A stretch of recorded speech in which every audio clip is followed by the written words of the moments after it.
say against that is I don't know that anybody knows that Bob Davidson messed up that call if it is corrected. Now, maybe guys are going back to their buddies and saying, hey, why are you overturning my call? I don't know, and no one's going to tell us that. My biggest problem, Hud, is that there's no transparency to it. We saw one thing. If they're seeing something else, how do we know?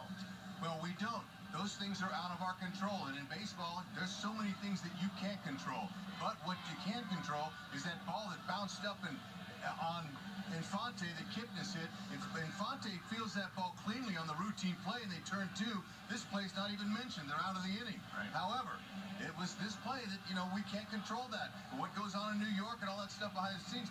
But that ball bit Infante. He let it play him. And that, to me, was the play of the game that didn't work. Yeah, guys, I think if you're looking at the replay situation, I'm with you, Ryan. It seems like it just hasn't been as definitive this year as far as the overturn. To me, we saw a number of angles where that play, if we were making a decision, Royals fans or not, that's overturned, because to me there was clear and convincing evidence that there was a double play in order, and unfortunately it didn't work out for the Royals. Yeah, two things, and I'm glad you guys showed the double play that Infante bobbled, because the Royals didn't help themselves after that. And I don't want to go too far with whining tonight, because the Royals had 1 run, 5 hits tonight. So, I mean, there were other issues. However, the frustrating part for me is this is not human error. I mean, this is something, everything we just showed you, that's what they're looking at in New York. And Joel, you mentioned the lack of transparency.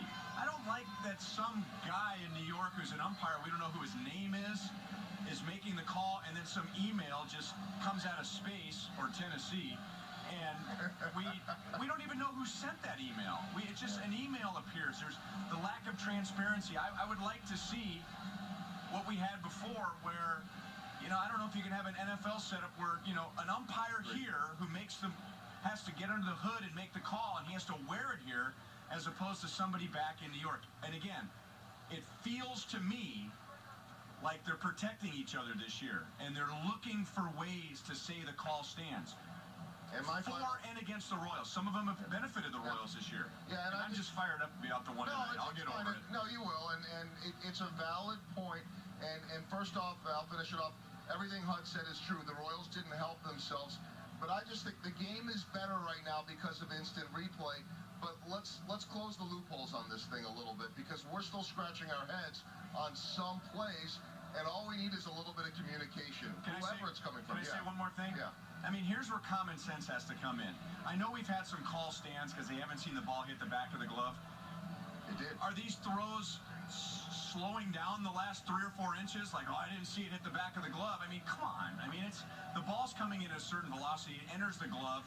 2 frames after that, it's in the back of the glove. I mean, I just think that's a weak excuse for a call stand to say there was no definitive look of the ball hitting the glove before the fielder or the runner's foot touches the bag. I mean, we got to start using some common sense too. No, I agree, and we could go in and ask the umpires tomorrow, but they'll say that's what we were told. We won't know who to ask, and so I completely agree with